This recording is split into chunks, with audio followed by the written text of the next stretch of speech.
Dentro y fuera de Hermann Hesse, narrado por María de Luján Chanfania. Había una vez un hombre llamado Frederick. Se dedicaba a tareas intelectuales y poseía una amplia extensión de conocimientos. Sin embargo, no todos los conocimientos significaban lo mismo para él, ni apreciaba cualquier actividad intelectual. Tenía preferencia por un cierto tipo de pensamiento, desdeñando y detestando a los otros. Sentía un profundo amor y respeto por la lógica, ese método admirable y, en general, por lo que él llamaba ciencia. 2 y 2 son 4, acostumbraba a decir. Esto es lo que creo, y el hombre debe construir su pensamiento sobre la base de esta verdad. No ignoraba, sin duda, que existían otras clases de pensamiento y cultura, pero no los consideraba como ciencia. Tenía una pobre opinión de ellos. Aunque librepensador, no era intolerante con la religión. La religión estaba fundada en un tácito acuerdo entre científicos. Durante varios siglos su ciencia había abarcado casi todo lo que existía sobre la Tierra y era digno de conocerse, con una sola excepción, el alma humana. Con el transcurso del tiempo se convirtió en costumbre abandonar esta materia a la religión y permitir sus especulaciones sobre el alma, aunque sin considerarlas seriamente. Según esto, Frederick era también tolerante en lo referente a la religión. No obstante, todo lo que significaba superstición le era profundamente odioso y repugnante. Pueblos lejanos, incultos y retrasados podían recurrir a ella. En la remota antigüedad podía admitirse el pensamiento místico o mágico, pero con el nacimiento de la ciencia y de la lógica, esas anticuadas y dudosas herramientas carecían de sentido. Eso es lo que decía y lo que pensaba. Cuando algún vestigio de superstición aparecía ante él, se encolerizaba y sentía como si hubiese sido atacado por algo hostil. No obstante, lo que más le irritaba era hallar tales vestigios entre hombres de su propia clase, educados y versados en los principios del pensamiento científico. Y nada le era tan doloroso e intolerable como el concepto escandaloso que había oído recientemente formulado y discutido incluso por hombres de gran cultura, la idea absurda de que el pensamiento científico no era posiblemente un hecho supremo, independiente del tiempo, eterno, preordenado e inexpugnable, sino solo uno de tantos, una transitoria manera de pensar, no impenetrable al cambio y a la decadencia. Esa creencia irreverente, destructiva y venenosa se extendía. Ni el propio Frederick era capaz de negarlo. Había surgido al azar como resultado de la angustia originada en todo el mundo por la guerra, la revolución y el hambre, a la manera de un aviso como espiritual escritura de una blanca mano sobre un blanco muro. Mientras más sufría Frederick por la existencia de esa idea y por lo profundamente que lograba afligirle, más apasionadamente la atacaba, tanto a ella como a aquellos a quienes sospechaba sus secretos defensores. Hasta entonces, solo muy pocas personas verdaderamente cultivadas habían proclamado abierta y francamente su fe en la nueva doctrina, que parecía destinada de lograr difusión y fuerza a destruir todos los valores espirituales sobre la tierra y a provocar el caos. Pero la situación no había llegado aún a tal extremo, y los dispersos mantenedores eran tan pocos en número que cabía considerarlos como casos singulares y excéntricos, elementos peculiares. Pero una gota del veneno, una emanación de esa idea, podía ser percibida en cualquier momento. De un modo u otro podían surgir entre el pueblo y los medios cultivados una serie de nuevas doctrinas esotéricas con sus sectas y discípulos. El mundo estaba lleno de ellas, Por doquier se veía amenazado por la superstición, el misticismo, los cultos espirituales y otras fuerzas misteriosas a las cuales era necesario combatir, pero la ciencia, por un particular sentimiento de debilidad, les había concedido hasta el presente vía libre. Un día, Frederick visitó a uno de sus amigos con quien frecuentemente había investigado. Hacía algún tiempo que no lo había visto. Mientras iba subiendo por la escalera de la casa, intentó recordar cuándo y dónde había estado por última vez en compañía de su amigo, pero, aunque se enorgullecía de su excelente memoria, no lo conseguía. Imperceptiblemente molesto y malhumorado, mientras aguardaba ante la puerta de su amigo, intentó liberarse de esta sensación. Apenas había saludado a Erwin, su amigo, cuando advirtió en su cordial semblante una cierta, aunque reprimida, sonrisa, que le pareció advertir por primera vez.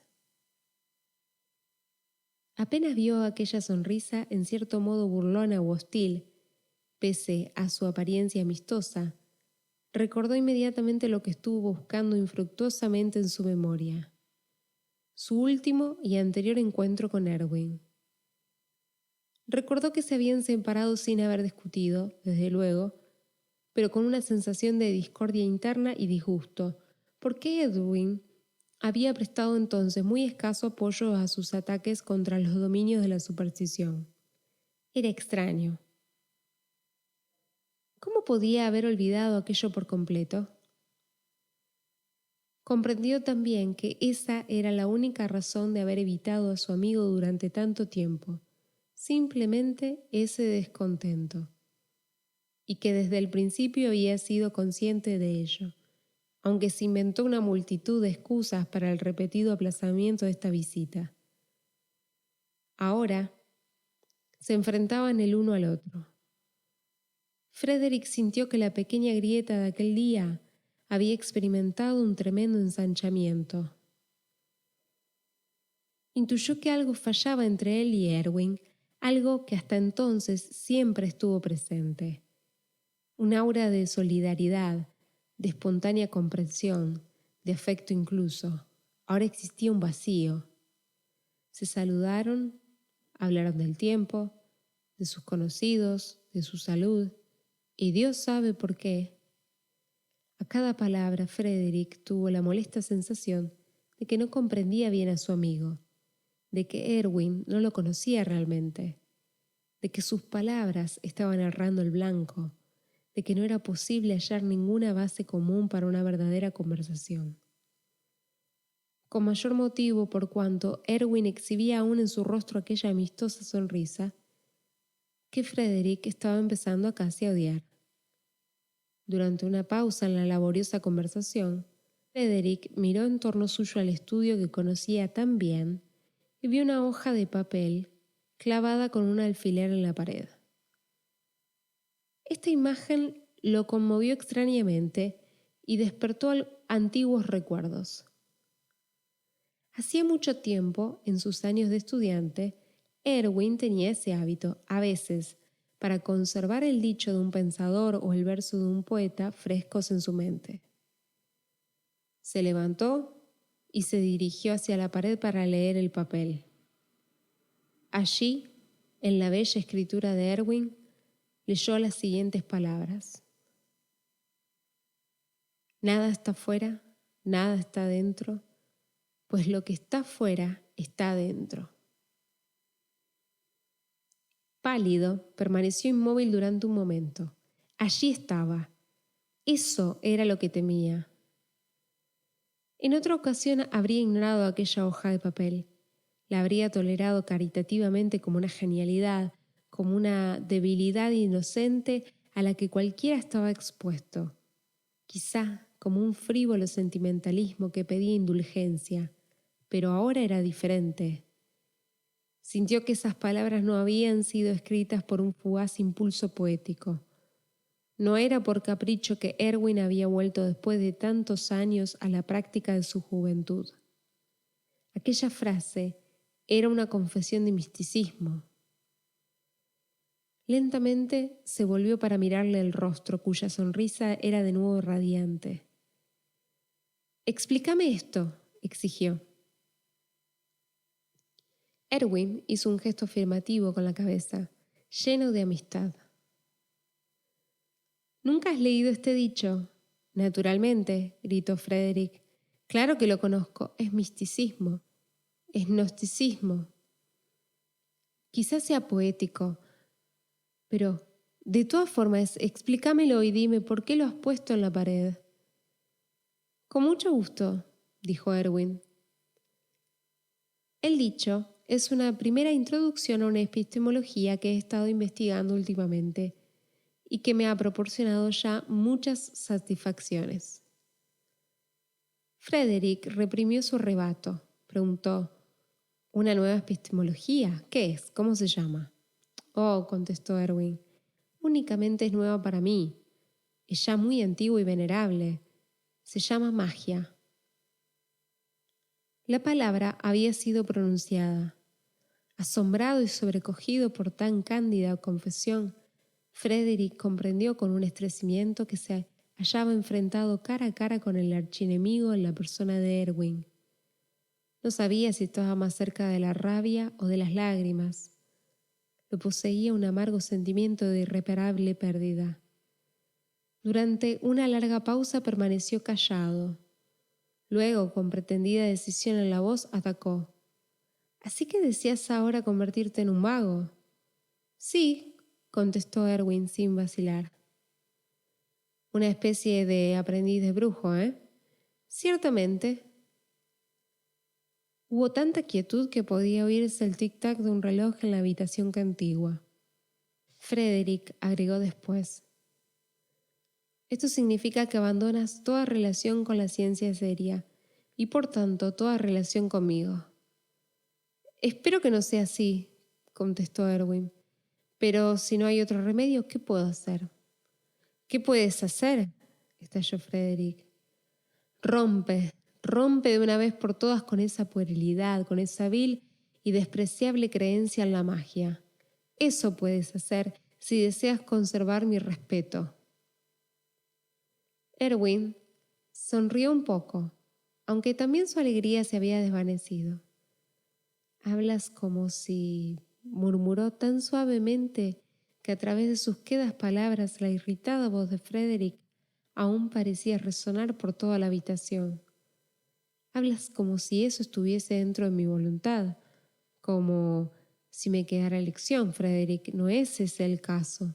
No tengo ninguna elección. No fui yo quien escogió la magia. Ella me escogió a mí».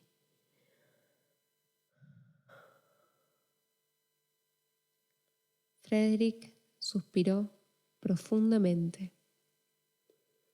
«Entonces, adiós», dijo hastiadamente, y se levantó sin ofrecerle su mano. «Así no», exclamó Erwin. «No debes separarte de mí de ese modo. Imagina que uno de nosotros yace en su lecho de muerte, y en verdad que así es, y que debemos decirnos adiós.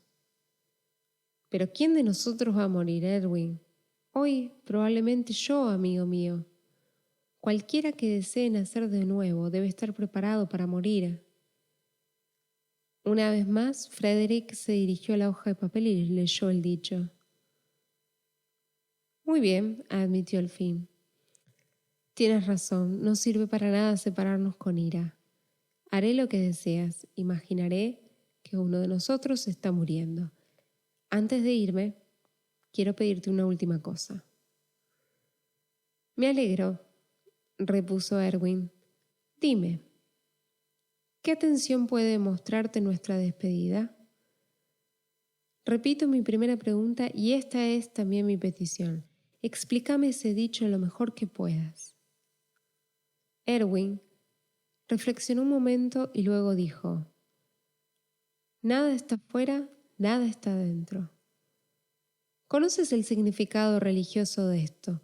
Dios está en todas partes, está en el espíritu y también en la naturaleza. Todo es divino, porque Dios es todo. Antiguamente, Esto recibía el nombre de panteísmo.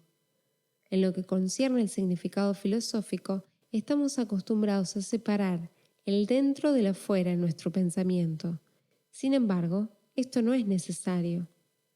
Nuestro espíritu es capaz de superar los límites que hemos fijado para él en el más allá. Más allá del par de antítesis que constituye nuestro mundo, comienza uno nuevo y diferentes conocimientos. Pero mi querido amigo, debo confesarte que desde que mi pensamiento ha cambiado, ya no existen para mí palabras ambiguas ni dichos. Cada palabra tiene decenas, centenares de significados. Y ahí empiezas lo que temes, la magia. Frederick frunció las cejas y estuvo a punto de interrumpirle, pero Erwin lo miró de forma desarmante y continuó hablando más distintamente. Déjame darte un ejemplo. Llévate algo mío, cualquier objeto, y examínalo un poco de cuando en cuando. Pronto el principio del dentro y el afuera te revelará uno de sus muchos significados. Dio una ojeada en torno a la habitación, tomó una pequeña estatuilla de arcilla de un anaquel y se la dio a Frederick diciendo: «Toma esto como regalo de despedida. Cuando este objeto que coloco en tus manos cese de estar fuera de ti y esté dentro de ti, ven a mí de nuevo. Pero si permanece fuera de ti, tal como está ahora, para siempre, entonces esta separación tuya de mí será también para siempre». Frederick quiso hablar todavía, pero Erwin tomó su mano, la estrechó y se despidió de él con una expresión que no admitía réplica. Frederick se retiró, descendió la escalera. Qué largo le pareció el tiempo desde que la había subido. Se dirigió a través de las calles a su casa, perplejo y angustiado, con la pequeña figura de barro en la mano. Se detuvo frente a su morada, apretó fieramente el puño sobre la estatuilla durante un momento y sintió un irresistible impulso romper el ridículo objeto contra el suelo. Nunca se había sentido tan agitado, tan movido por emociones antagónicas. Buscó un lugar para el obsequio de su amigo y puso la figura en la parte superior de un estante de su librería. Por el momento la dejó allí. Ocasionalmente, según fueron pasando los días, la miró, meditando sobre ella y sus orígenes, considerando el significado que tan disparatado objeto iba a tener para él. Se trataba de una pequeña figura que representaba un hombre o un dios o un ídolo con dos rostros, como el dios romano Jano, modelada más bien toscamente en arcilla y cubierta con un barniz tostado y algo cuarteado. La pequeña imagen tenía un aspecto grosero e insignificante. No era desde luego una obra griega o romana. Probablemente se trataba del trabajo de alguna raza inferior y primitiva de África o de los mares del sur. Los dos rostros, que eran exactamente iguales, mostraban una sonrisa apática, indolente y débilmente burlona. El pequeño gnomo prodigaba su estúpida sonrisa, de modo en especial desagradable. Frederick no pudo acostumbrarse a la figura. Le resultaba totalmente inestética y ofensiva. Se interponía en su camino, lo turbaba. Ya al día siguiente la tomó para dejarla sobre la estufa y pocos días después la trasladó a un aparador. Pero una y otra vez aparecía en el campo de su visión, como si le estuviese imponiendo su presencia. Se reía de él, fría y estúpidamente. Se daba tono, exigía atención.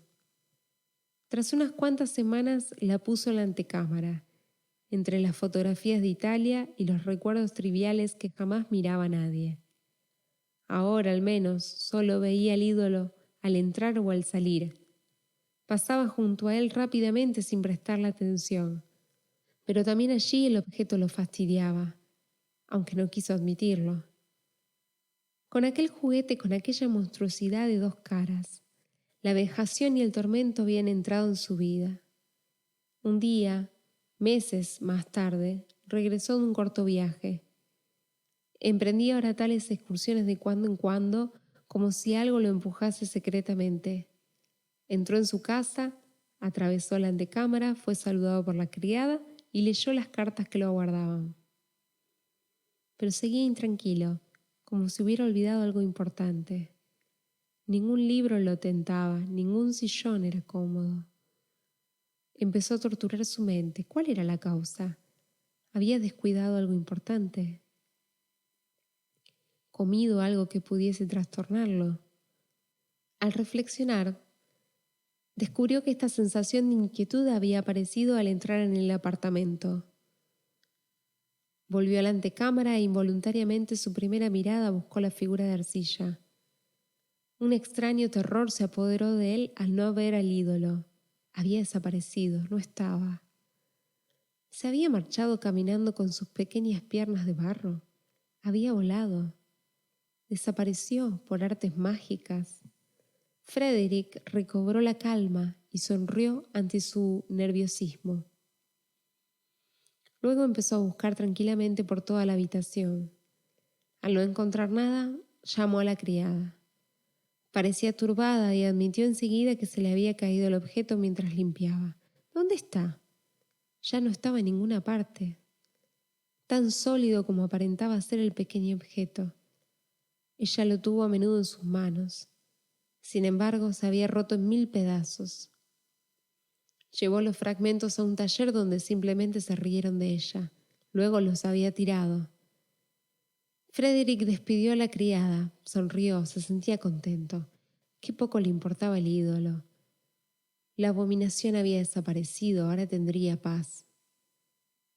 ¿Por qué no habría deshecho el objeto a golpes desde el primer día? ¿Cómo había sufrido todo aquel tiempo? ¿De qué forma indolente, extraña, astuta, perversa, diabólica le había sonreído el ídolo? Ahora que había desaparecido, podía admitir la verdad. Había temido verdadera y sinceramente a aquel dios de barro. ¿No era emblema y símbolo de todo cuanto le era repugnante e intolerable? ¿De todo cuanto reconoció siempre como pernicioso, hostil y digno de supresión? Un estandarte de todas las supersticiones, de todas las tinieblas, de toda coerción de la conciencia y el espíritu.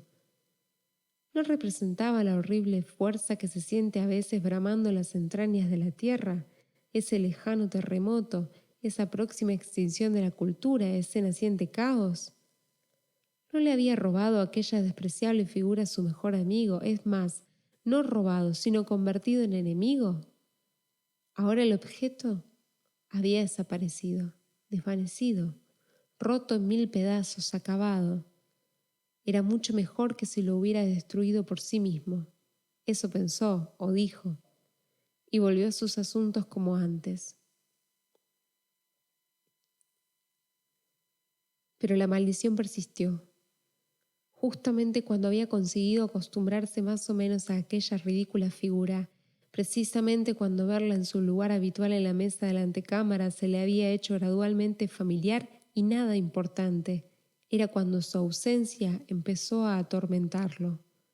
Sí, la echaba de menos cada vez que cruzaba aquella estancia.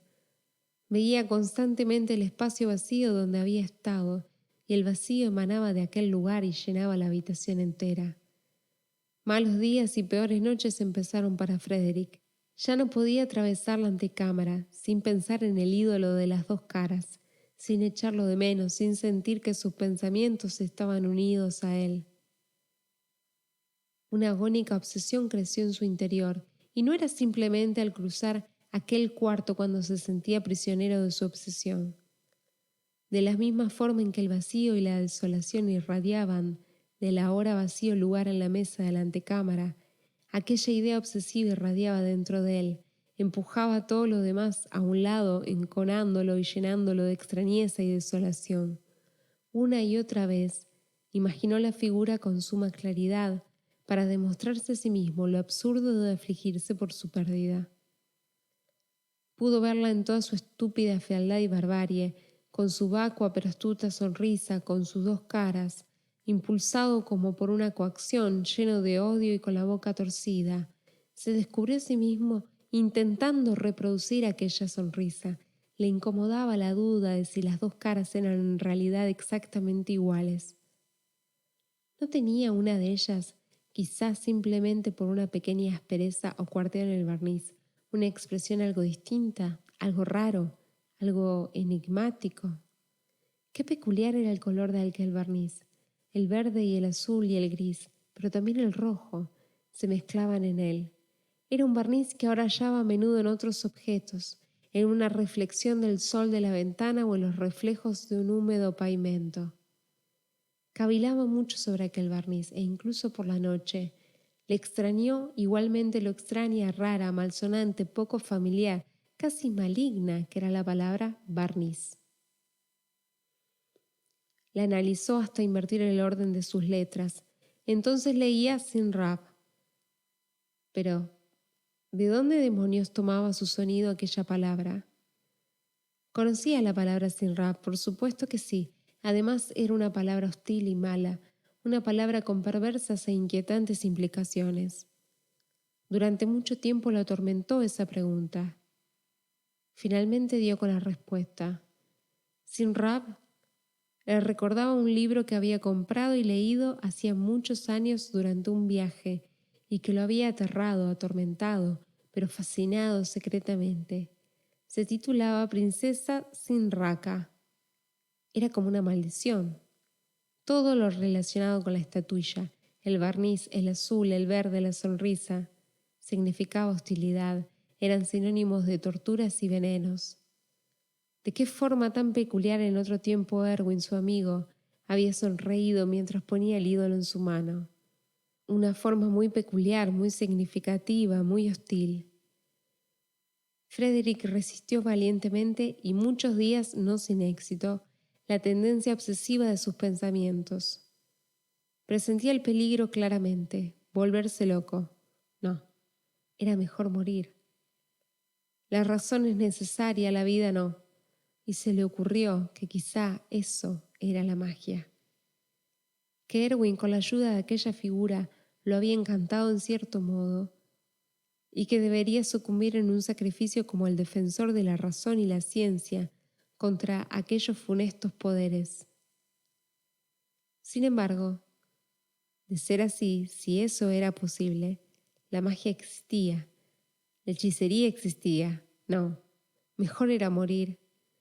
Un médico le recomendó paseos y baños. A veces en busca de distracción pasaba la noche en una posada, pero no le sirvió de nada. Maldecía a Erwin y se maldecía a sí mismo.